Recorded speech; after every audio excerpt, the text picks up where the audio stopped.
আজকের এই সাংবাদিক সম্মেলনে উপস্থিত আছেন ভারতীয় জনতা পার্টি ত্রিপুরা প্রদেশের সভাপতি তথা সাংসদ শ্রী রাজীব ভট্টাচার্য মহোদয়, উপস্থিত আছেন প্রদেশ সাধারণ সম্পাদক শ্রী বিপিন দেববর্মা মহোদয়। আজকের এই সাংবাদিক সম্মেলনে বিস্তারিত তথ্য তুলে ধরবেন আপনাদের সামনে শ্রী রাজীব ভট্টাচার্য। আমি ওনাকে অনুরোধ করছি আজকের সাংবাদিক সম্মেলনে বিস্তারিত তথ্য আপনাদের সামনে তুলে ধরার জন্য। আজকে এই সাংবাদিক বৈঠকে আমন্ত্রিত সাংবাদিক বন্ধুদের অনেক অনেক শুভেচ্ছা জানাচ্ছি। আমাদের এই শর্ট নোটিশে আপনারা এখানে সমবেত হয়েছেন। আমার সঙ্গে এখানে আজকের এই প্রেস মিটে উপস্থিত রয়েছেন ভারতীয় জনতা পার্টির প্রদেশ কমিটির সাধারণ সম্পাদক শ্রী বিপিন দেববর্মা এবং মিডিয়া ইনচার্জ সুনীত সরকার মহোদয়। বন্ধুগণ, আপনারা জানেন যে আজকে একটি ঐতিহাসিক পদক্ষেপ আমাদের সরকার নিয়েছে। আজকে মাননীয় মুখ্যমন্ত্রী প্রফেসর ডক্টর মানিক সাহার হাতে আমাদের এনএলএফটি 3 গোষ্ঠীর মিলিয়ে প্রায় 461 জন এবং এটিটিএফ এর 123 জন, টোটাল 584 জন বৈরী হিসাবে যারা গণ্য হয়েছিল তারা আজকে বিভিন্ন আগ্নেয়াস্ত্র সহ আজকে ওনারা মূল স্রোতে ফিরে এসছেন। আমি তাদেরকে স্বাগত জানাই এবং সঠিক সময়ে তারা সঠিক সিদ্ধান্ত, সঠিক নির্ণয় ওনারা নিয়েছেন। গত কিছুদিন আগে আপনারা জানেন আমাদের ভারতবর্ষের গৃহমন্ত্রী অমিত ভাই শাহজির নেতৃত্বে দিল্লিতে এই নেতৃত্বদের সঙ্গে এবং আমাদের মাননীয় মুখ্যমন্ত্রীর উপস্থিতিতে সেখানে বৈঠক সংগঠিত হয় এবং সেখানে একটা চুক্তি স্বাক্ষরিত হয়। সেই মোতাবেক আজকে এই 584 জন আজকে তারা আমাদের মূল স্রোতে ফিরে এসেছেন। তাই তাদেরকে অসংখ্য ধন্যবাদ জানাচ্ছি এবং তার মধ্যে যারা নেতৃত্ব দিচ্ছেন বিশ্বমোহন দেববর্মা এনএলএফটির বিএম গোষ্ঠীর তিনি president, Parimal Debbarma NLFT PD গোষ্ঠীর উনি চেয়ারম্যান প্রেসিডেন্ট এবং প্রসেনজিৎ দেববর্মা এবং অলিন্দ্র দেববর্মা এটিটিএফ, টোটাল 4 জন এরকম বরিষ্ঠ নেতৃত্ব আজকে তারা মূল স্রোতে ফিরে এসছেন। এবং আমরা যদি দেখি প্রায় AK-47 থেকে শুরু করে বিভিন্ন আগ্নেয়াস্ত্র তারা সরকারের কাছে সেখানে জমা দিয়েছেন। আমি তাদেরকে ধন্যবাদ জানাই, তারা সঠিক সময় সঠিক সিদ্ধান্ত নিয়েছেন। এবং শুধু তাই নয়, আমি ধন্যবাদ জানাই আমাদের দেশের যশস্বী প্রধানমন্ত্রী নরেন্দ্র মোদীজিকে যে উনি উত্তর পূর্বাঞ্চলের উন্নয়নের জন্য যে কর্মযজ্ঞ উনি করছেন তার নিরিখে দাঁড়িয়ে আজকে যারা বিচ্ছিন্নতাকামী বা যারা আজকে বাইরে রয়েছেন তারা সবাই আমাদের মোদীজির এই কর্মকাণ্ডকে আরো বাস্তবায়িত, আরো শক্তিশালী করার লক্ষ্যে তারা মূল স্রোতে ফিরে এসেছেন। মোদীজির প্রতি পূর্ণ আস্থা রেখেছেন, কেন্দ্রীয় সরকারের প্রতি পূর্ণ আস্থা রেখেছেন।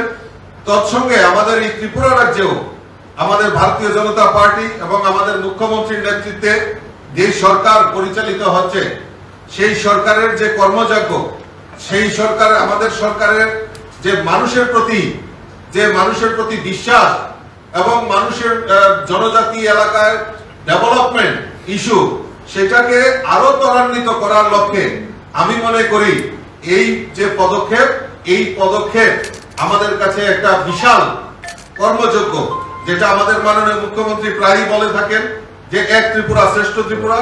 আমরা এই এক ত্রিপুরা শ্রেষ্ঠ ত্রিপুরা গড়ার লক্ষ্যে এটা একটা বিশাল পদক্ষেপ হবে বলে আমি মনে করছি। তাই আবারও আপনাদের মাধ্যমে আমি আমাদের দেশের যশস্বী প্রধানমন্ত্রী নরেন্দ্র মোদীজি, আমাদের গৃহমন্ত্রী অমিত ভাই শাহজি, আমাদের রাষ্ট্রীয় সভাপতি জেপি নাড্ডাজি এবং আমাদের রাজ্যের মাননীয় মুখ্যমন্ত্রী প্রফেসর ডক্টর মানিক সাহা মহোদয়কে ধন্যবাদ জানাচ্ছি এমন শুভ উদ্যোগ গ্রহণ করার জন্য।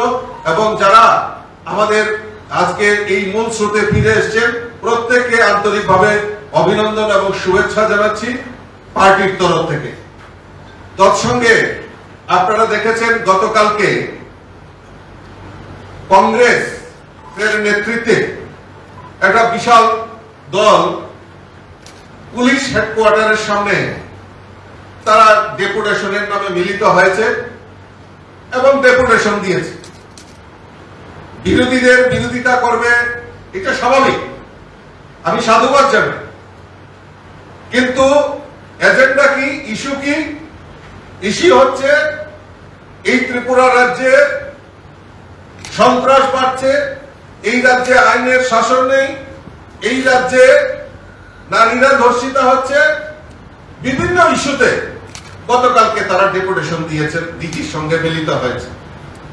আমি প্রশ্ন রাখতে চাই যে মানুষ ভুলে গেছে আপনারা ক্ষমতায় ছিলেন, আপনাদের জোট পিরিয়ড সেটা ত্রিপুরা রাজ্যের মানুষ ভালো করে জানে। সুস্পষ্ট কোন রকম অজুহাত তুলে ধরতে পারেনি। আমাদের সরকার যদি কোন রকম সন্ত্রাস হয়, সঙ্গে সঙ্গে পুলিশ তার নিরপেক্ষ ভূমিকা নিয়ে, দায়িত্ব নিয়ে সেখানে আমাদের পুলিশ প্রশাসন কাজ করে। সম্প্রতি কয়েকজন সাংবাদিক বন্ধুরা আক্রান্ত হয়েছিলেন, আর সেই সময় মাননীয় মুখ্যমন্ত্রী স্পষ্ট ভাষায় বক্তব্য রেখেছিলেন যে যারা দোষী তাদেরকে কাউকে রেহাই করা হবে না। তৎক্ষণাৎ তাদেরকে পুলিশ অ্যারেস্ট করেছে এবং এখন বর্তমানে তারা জেল কাস্টডিতে রয়েছে। আপনারা জানেন যে শহরে আমাদের বরজলা এলাকায় একটা খুন হয়েছিল, একটা যুবক খুন হয়েছিল, কাউকে রেহাই করা হয়নি, কোনো প্রশ্রয় দেওয়া হয়নি, কোনো মদত দেওয়া হয়নি। এর সঙ্গে এই খুনের যে মেইন মাস্টারমাইন্ড তাকেও পুলিশ অ্যারেস্ট করেছে এবং যেখানে যেখানে ঘটনা ঘটছে সেই সমস্ত জায়গায় দোষীরা যাতে শাস্তি পায় তার জন্য আমাদের সরকার, আমাদের পুলিশ সেই ব্যবস্থা নিচ্ছে, সে যেই হোক না কেন। সেই জায়গায় সুস্পষ্ট কংগ্রেসীরা যারা গতকালকে ডেপুটেশন দিয়েছে, সুস্পষ্ট যে আমাদের রাজ্যে যদি অপরাধ হয়ে থাকে তাহলে অপরাধের সুষ্ঠু বিচারের জন্য তারা বলতে পারে।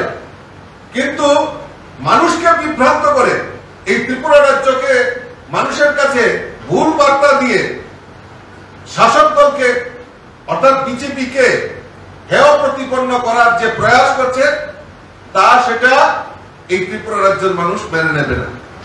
কারণ ত্রিপুরা রাজ্যের মানুষ জানে জুট পিরিয়ডের ঘটনা মানুষ ভুলে যায়নি। সিপিএম এই জুট পিরিয়ডে 25 বছর রাজত্ব করেছে। শুধু জুট পিরিয়ডের ঘটনাগুলি সামনে রেখে এই কমিউনিস্টরা 25টা বছর টানা এই রাজ্যের বুকে শাসন করেছে। এর আগেও আপনাদের এই সাংবাদিক সম্মেলনে আমি উত্থাপন করেছিলাম যে 5 বছরে কংগ্রেস জুট পিরিয়ডে এমন কোন কুকর্ম করেনি যেটা লিপিবদ্ধ হয়নি। এই রাজ্যের বুকে ইতিহাস সৃষ্টি হয়েছে।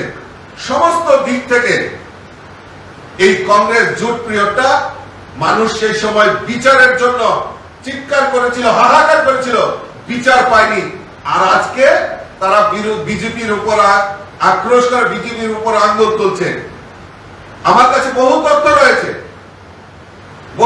রয়েছে, মানুষের কাছে ধীরে ধীরে সেগুলি সামনে রাখবো। কংগ্রেসীদের চরিত্র আজকে যারা এই বিজেপিকে আক্রমণ করার, বিজেপিকে হেয় প্রতিপন্ন করার জন্য মানুষের সামনে তুলে ধরার চেষ্টা করছে, তাদের চিৎকার আমাদের কাছে রয়েছে। 5 বছরের এই ইতিহাস মানুষকেও ভুলে যায়নি। জুট পিরিয়ডের ইতিহাস আমরা যদি বলতে চাই তাহলে অনেক সময় লাগবে। এই 5 বছরের ইতিহাস শুধু 2-1টা আপনাদের সামনে আজকে তুলে ধরছি। যদি প্রয়োজন হয় তাহলে আরো বেশি করে সেই তথ্য সহকারে আপনাদের সামনে রাখবো। আপনারা নিশ্চয়ই ভুলে যাননি 91-এ দৈনিক সংবাদে প্রকাশিত হয়েছিল কুমারঘাটের নোটিফাইড এরিয়া কংগ্রেস সদস্য ও সার্কেতের কুকীর্তি। পিস্তল উঁচিয়ে স্বামীর উপস্থিতিতে স্ত্রীকে ধর্ষণ এবং প্রহার করে কুমারঘাট নোটিফাইড এলাকাতে। আমরা ভুলে গেছি সেই দিনগুলি। আজকে কলেজ লেকে পর্যন্ত বিচার হয়নি, সেগুলি রাজ্যের মানুষ জানতে চায়। আজকে কংগ্রেসীদের কাছে প্রশ্ন রাখতে চাই যে পাঠ্যপুস্তকের দাবিতে আন্দোলন কলঙ্কজনক পরিণতি হয়েছে। উদয়পুরে ছাত্রদের উপর পুলিশি গুলি চালনা, আহত 3 জন, আশঙ্কাজনক অবস্থায় 2 জন, সারা রাজ্যে শিক্ষা প্রতিষ্ঠান বন্ধের ঘোষণা। এইভাবে আমাদের কথা নয়, 91-এ দৈনিক সংবাদে প্রকাশিত হয়েছে। মানুষ বিচার পায়নি, আন্দোলন করেও রেহাই পায়নি। আপনারা সবাই জানেন 92-তে এই রাজ্যে জয়েন্ট এন্ট্রান্স ফল এবং মেডিকেল ইঞ্জিনিয়ারিং ভর্তি কারচুপি তদন্তের পর গুয়াহাটি হাইকোর্টের ঐতিহাসিক রায়। আমরা ভুলে যাইনি সেই জোট পিরিয়ডের কথা, ওনারা হয়তো ভুলে গেছেন, আমরা ভুলে যাইনি, রাজ্যের মানুষ ভুলে যায়নি।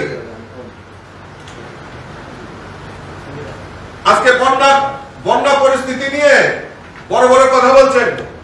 আমাদের সরকার এই বন্যা পরিস্থিতি মোকাবেলার জন্য সমস্ত রাজনৈতিক দলের সর্বদলীয় বৈঠক আমাদের মাননীয় মুখ্যমন্ত্রী করেছেন, পৌরোহিত্য করেছেন, এবং সমস্ত তাদের যে সাজেশন এবং প্রত্যেক পলিটিক্যাল পার্টি যে সাজেশন দিয়েছে সেই মোতাবেক তাকে মান্যতা দিয়ে মাননীয় মুখ্যমন্ত্রী পৌরোহিত্যে মিটিং হয় এবং সেখানে সুনির্দিষ্ট মতামত সেখানে দেওয়া হয় এবং মতামতের ভিত্তিতে আমাদের সরকার এই বন্যা পরিস্থিতি মোকাবেলার জন্য আমাদের সরকার যথেষ্ট ভাবে মানুষের পাশে দাঁড়িয়ে মানুষের সেবার জন্য কাজ করছেন। ইতিমধ্যে আপনারা জানেন রাজ্যের মাননীয় মুখ্যমন্ত্রী প্রায় 584 কোটি টাকা বিভিন্ন এই বন্যা মোকাবেলার জন্য বিভিন্ন ডিপার্টমেন্ট, এগ্রিকালচার বলুন, ইলেকট্রিক বলুন, পিডব্লিউডি বলুন, ওয়াটার রিসোর্স বলুন, ডিডব্লিউএস বলুন, প্রত্যেকের ডিপার্টমেন্টের জন্য আলাদা আলাদা বরাদ্দ আমাদের মাননীয় মুখ্যমন্ত্রী করছেন